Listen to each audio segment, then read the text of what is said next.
Good morning and welcome. Welcome to this beautiful day and this splendid gathering of souls. So this is the time where we get to leave behind all the hurry and worry to get here and to take a deep breath and center ourselves, and if it's comfortable, close your eyes and ground yourself to this beautiful planet. And I invite you to open your heart to the fullness of spirit, to know that presence as a felt energy, as a thread weaving itself through each heart here and connecting us all, as a presence that animates this day and makes the flowers explode into bloom, and the birds to sing, and the sky its radiant blue. We know this presence as a living presence, as here with us, expressing through and as us. And we give thanks for that. We give thanks for that knowing. We give thanks for this sanctuary and this wonderful community of souls who gather here this morning. I give thanks for all those who make this service possible, for our wonderful musicians, for all the volunteers, for Reverend John and his stewardship and his message today. And most of all, I give thanks for each and every person gathered here in this room or joining us online, knowing that it is the light within you that creates light on the mountains. And knowing that, I give thanks, and together we say, and so it is. Sarah, could you speak into the mic? See, I'm speaking into the microphone. Thank you. I appreciate that little coaching. So the theme for the month is emotions, feelings, and beliefs. And I thought I would talk about a belief that we'd probably all rather not think about. That's also a feeling and emotion and becomes a thing unto itself, and that is fear. And fear is a liar. I know this because fear always promises that it will keep us safe, and all it ever does is keep us small and separate. It does so even though the most fundamental truth about all of us is that we are infinite and interwoven with each other, with Source, and with all of life. The trouble is that fear has been telling us its tall tale for so long, and humanity has been taken in by that we now fail to question or even to see the creations of fear that we have agreed to and live within. There are the low-grade personal fears that we live with that essentially boil down to the constant query of, am I okay? And then there are the collective fears, the fears with teeth, ensconced for generations, that prompt us to build walls and weapons and hoard mountains of wealth while others want for food and shelter.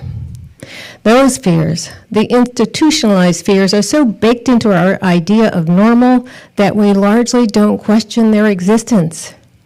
We hear people say things like, there will always be war, and there will always be poverty. And when we do that, we fail to see those beliefs for what they are, simply ideas. Ideas that have been around for so long that they've become our collective assumptions. We may lament what those fears have wrought, but we fail to see that those fears require our ongoing agreement. And we fail to see that we have the power to choose a new idea. The most foundational thing that we teach here at Light on the Mountains is change your thinking, change your life. And many of us have witnessed the power of that teaching in our personal lives. The thing is, we can apply that same practice to our collective beliefs as well. We can turn away from the false belief in our separateness and towards the truth of our unity. I had a delightful breakfast last week with a friend and his 2 teenage daughters, who, among other things, introduced us to the word cheugy. To the uninitiated, cheugy refers to things that are out of date, behind the times, or off-trend. Facebook, they said, is cheugy, as is fast fashion and probably everything I'm wearing. But they also included as cheugy such things as fake news, angry politics, the amassing of immense personal fortunes, and consumerism in general. They were basically saying that all of that was old thinking, out of step and out of date. It reminded me of the reaction when Putin invaded Ukraine. People were horrified, of course, but also incredulous, as in, wait, no one does that anymore. It felt like the world had moved beyond that thinking, that idea that war was okay or justified or that it solved anything, and that unbelievably, Mr. Putin had somehow failed to get the memo. I say, let's make fear and all of its creations cheugy. Let's remove our attention from them and move beyond. Let them wither from lack of energy and reinforcement. Let's leave them behind like sweater sets and wide lapels and everything I'm wearing, and turn instead to the thoughts, beliefs, and interactions that lead us to a higher way forward. To anyone who says that's not possible, Fear thanks you for your support and cooperation. We are the co-creators of our collective world, just as each of us is the co-creator with the divine of our personal lives. We have the ability to change our thinking and change our world. It starts with each of us. It starts with intention and with the willingness to open our hearts, challenge our assumptions, embrace our common divinity, and choose a new thought. To think brother instead of other.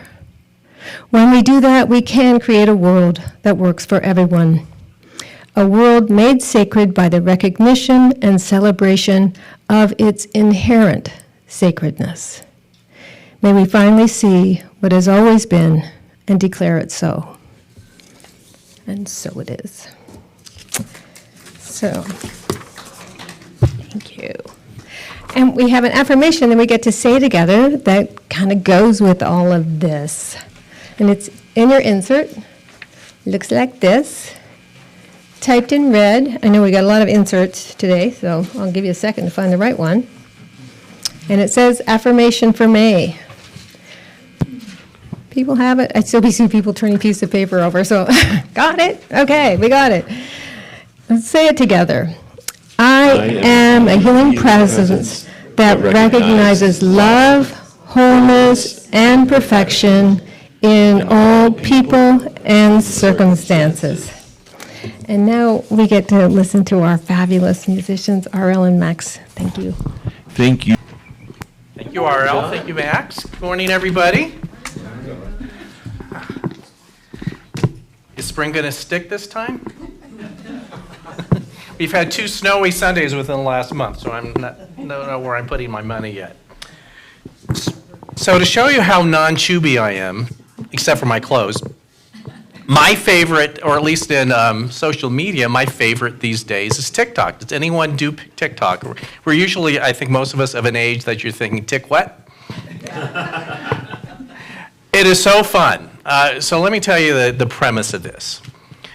It is simply anyone can have an account there, and it consists all of many videos that you make on your own and you post. And some people are very creative with special effects and all things, and I wonder how in the world do they do that. And a lot of it is just, this is what I'm thinking today, and posting it. And the people that seems to work best for, they have kind of a little niche that they fulfill, so you might kind of get something political or whatever. And actually, the thing I'm most obsessed right now is this house on Elm Street on the East Coast that they're remodeling. It's crazy. But let me tell you the video that is my favorite right now, and there's a reason bringing it up today. So this was amazing. I go back to it. If I ever need to smile or to feel good about the world and things, I go to this video. So there's a few different ones like this, but basically there is this guy who's I think he's a Marine, and he's apparently been overseas for several months, and they're filming when he's going to surprise his son that he's returned from home. Really nice. And so, I don't know who's doing the filming, but it's at a Little League game. And the kid is, I don't know, like 13, and he's not a little kid, and he's already at that kind of getting tall, gangly kind of stage sort of thing, that he's, again, not really a child, but not an adult sort of thing, and probably at that point that you're getting the teenage angst that RL talks about, and certainly that point that you just, you don't want anything to do with your parents at a certain point. It's like, no, I'm really above this.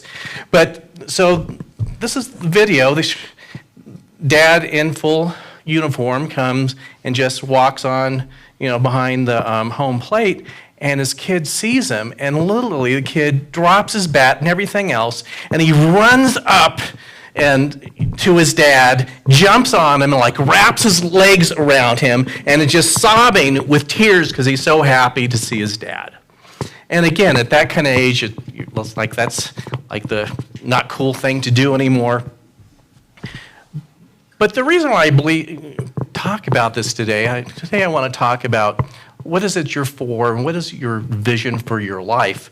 And I think that I have no idea what's going on in that family, but there's something really good going on in that family.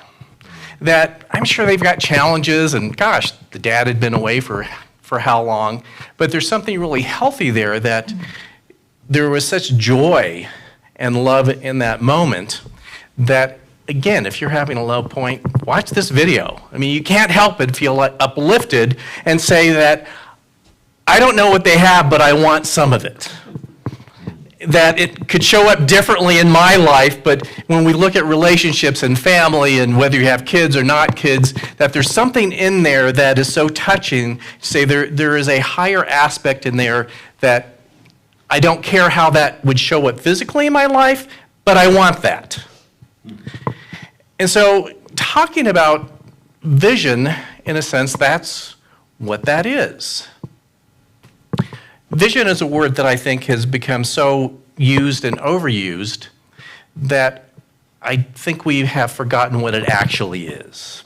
People will say, I have a vision for my living room. I'm going to put a new couch over there and a new table over there, and maybe change the carpet. In other words, they have a picture of an idea, which is great, but a vision is something a little bit more.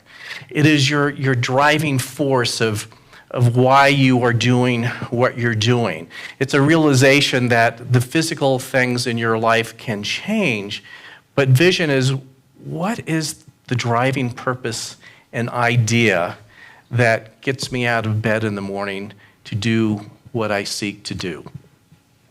There is a passage in the Old Testament which says, without vision, the people will perish. And what that says is that there will always be problems. There will always be things that seem to limit us. There will always be things that we just don't know how we're going to solve or get through or heal or make something better. But if you're always at that level of trying to solve the problem, which problems need to be solved, but that we have to take it to that higher aspect of, well, what is the purpose here? What is the vision here? Regardless of the problems here, what can we bring in here to inspire us and to bring us through, even at a time that seems like, the troubled waters or things are just too difficult? So in Center of Spiritual Living, we have a meditative process that we call visioning to help. And it is in some ways so counterintuitive to how we've trained ourselves to do spiritual practice. And this is a practice that was pioneered by Michael Beckwith from Agape, from Los Angeles, International Center of Truth. Some of you may be familiar with him. And he's really amazing. And if you really want to have an experience of this visioning process, go where you can find everything, meaning YouTube. I don't think that's Juby yet, is it? Is YouTube still okay to go to? I just want to, You're asking us. You're asking us, yes.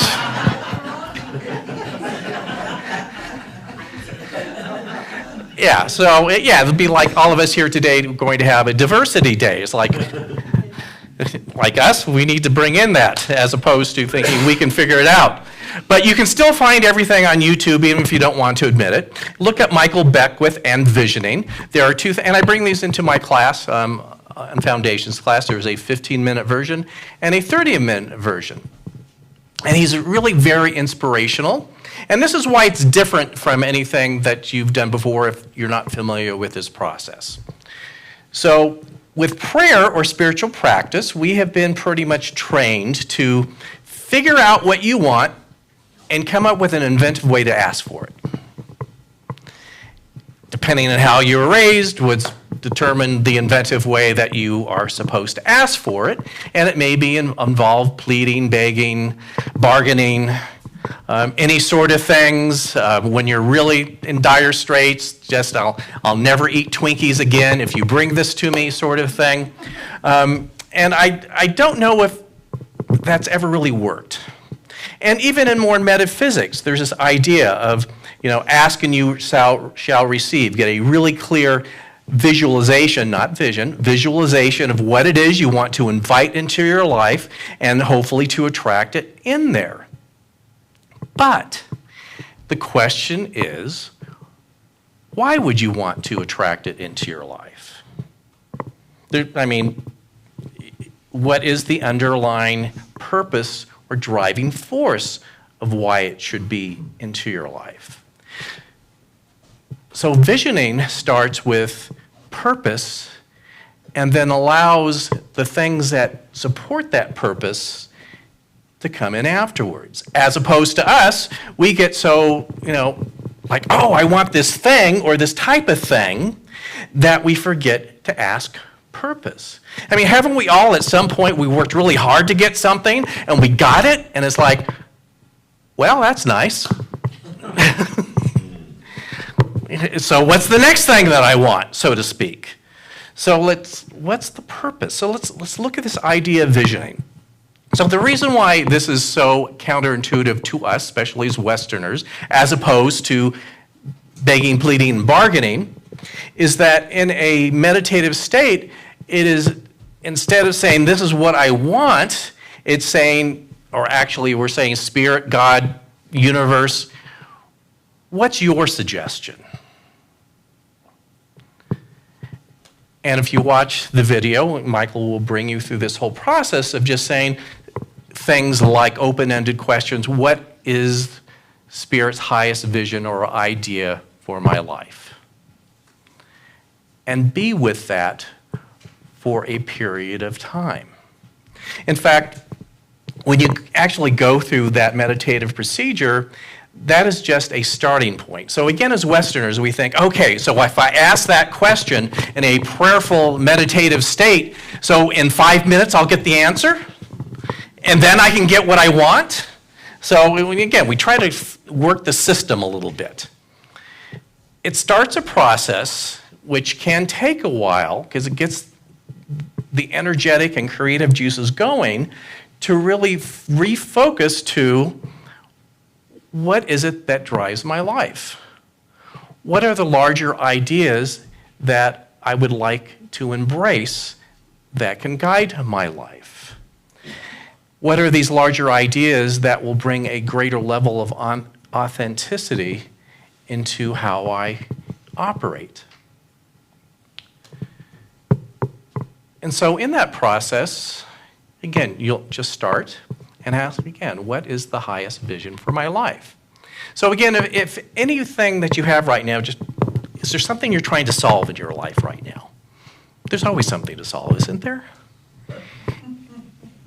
And so to not start just at how do I solve the problem, but what is the highest or higher idea within it? What's really at the center of this thing? Because I don't know if you've noticed in your life that if the problems, as they kind of come and go, they often have a recurring theme. So vision is a way of addressing the recurring theme. Again, what is the highest idea? Because often what we're looking for is a quick solution. Visioning is going for the long game of what is driving your life. And it is asking, in a sense, what am I for as opposed to what am I against?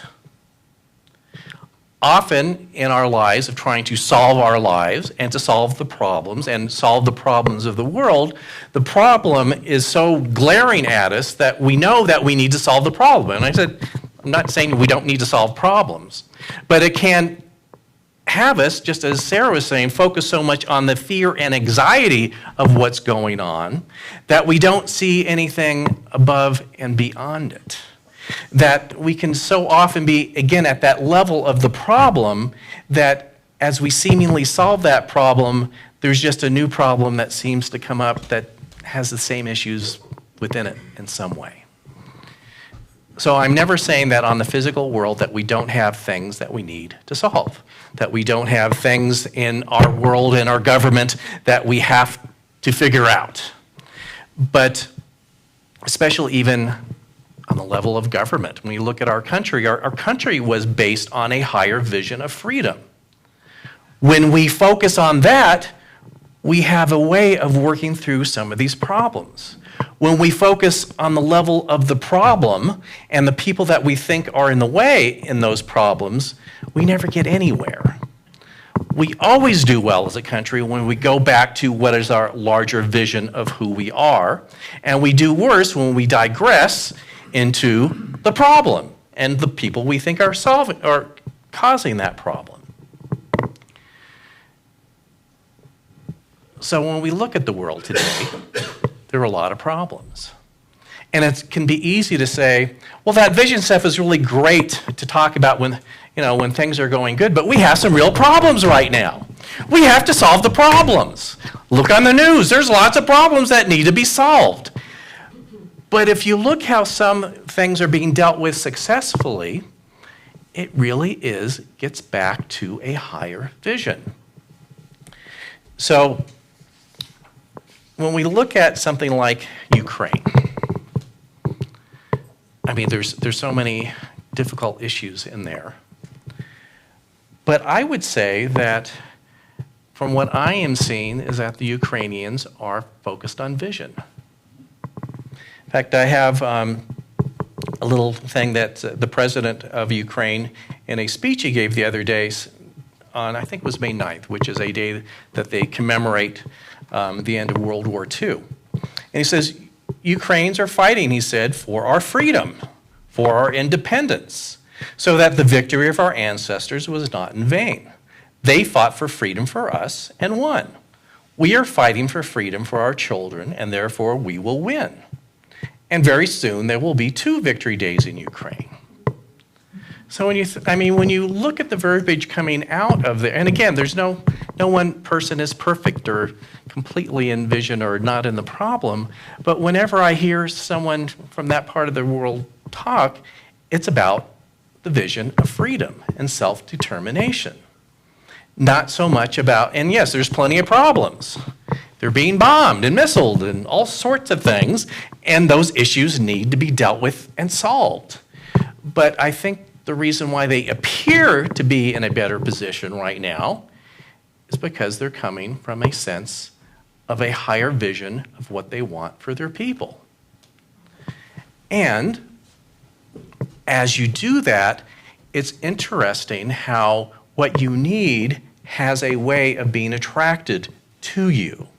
And as humans, we go the opposite way. We think, okay, I have a problem, and I've heard of this thing called the law of attraction. So I just know I need all this stuff to help solve it. So let's just work on it. Let's do affirmations. Let's get that stuff that we really need, as opposed to when you focus on the vision, those things that you really need have a way of inviting themselves into your life. And as you are, again, one problem on the next, it is sometimes so difficult to just focus on, okay, get back to what is the vision, why are we here, what it is are we really doing. Again, yes, there's another version of the problem right in front of me that is just calling me to go nuts and crazy about this and to bring it back. Several years ago when the the congregation here bought this building before I came, there were so many problems. And when I came here, they were in the middle of so many problems of getting this taken care of. It's funny when we look at problems, we don't have enough money, we don't have this, we don't have the support from people or whatever. What was interesting about this is that everyone here was so focused on the vision that the financial aspect was pretty good. There was like a list of other problems though. And it was just funny. It was like whack-a-mole. And it's so interesting when, like for me, coming into a new situation and seeing everyone in the middle of a whack-a-mole game. Does anyone even know what that is? It's like, okay, so it's like it's like it was a video game. Like the little mole comes out of the ground, and you're like, this sounds terrible, isn't it? You hit the mole, and then another one comes up over here, and so you're like running around here. It's like, oh my God, I can't get all the moles. There's like I've just hit like 10 of them, and there's more coming up. And so when I arrived here, it was like this big game of whack-a-mole. And it's like, we've got the money. We've put the money down on this property, and why is it like there's these things that keep coming up? And everyone was so frustrated. It's like, oh my God, and these people don't want us to have what we want, and these people that are trying to keep this away from us are terrible, and blah, blah, blah, blah, blah, and all that stuff. And it was so easy to lose track of the vision that brought everyone to the decision of having this. That the larger vision was to reinforce who we were as a spiritual community, and the natural next step was to own property and a building to have that happen. But all the quote-unquote problems convinced us at different times that it was more about the problem. There were people keeping our vision away from us. How dare those people want to keep it away from us? And it was such a great, and this was about a year process of whack-a-mole. I thought, why did I move here? To play whack-a-mole for a year? But I realized, and the leadership at that time realized, that yes, there are problems to be solved, but we can't allow ourselves to lose sight of that larger vision that got us in this direction in the first place. And I remember at one board meeting we had, and it was so frustrating. It's like, everything was against us. We were never going to move here. It just wasn't going to happen. And we just said, okay, why are we here as a spiritual community? What do we seek to do in spiritual community? And is it really dependent on a particular piece of real estate? If you don't have that piece of real estate, do we just dissolve and go away forever? And of course the answer was no. But at that point, and we talk about releasing attachment to outcome, which is a great line, which we hardly ever do. It's like, oh yes, I'm going to have release attachment to outcome, and I really want this thing to happen. I really want it to happen, but I'm going to release my attachment to, we tell ourselves that story the whole time. But we really had to get ourselves to that. Again, what is the vision of us as a spiritual community? And knowing that it can happen at any geographic location, and to actually be open to the fact that as much as we are attached to this, it might not be our best option when it's all said and done in a universe of unlimited possibilities. But when you have that one thing that you really want, it's hard to get away from it. But I think we actually, as leadership at that time, came to the point of, we'll even start looking for places to lease. We have to release our attachment to this drama of whack-a-mole that we've been playing for a year. And the reason why I know that it worked is because miraculously, within a couple weeks, all the whack-a-mole stayed in the ground. And it was almost like, what? No more problems? There's not like another person that doesn't want us here? There's not like another issue that's going to come up that's we never knew could be a possibility? And it just happened. And that was such a lesson in all my time here. There's always points, especially in a nonprofit organization, when it looks like it just isn't going to work out anymore. I mean, what we can forget sometimes is that we're also a business. And businesses are weird. Things show up that you just don't anticipate showing up. Things that you want to show up don't show up. And there were a couple moments I can remember in the last several years, you do think, are we going to make it through this time? And again, go back to, why are we here? What's the larger vision or idea, not the visualization of how we want it to look as a pretty picture, but what is that vision of what is at the core of what we're doing?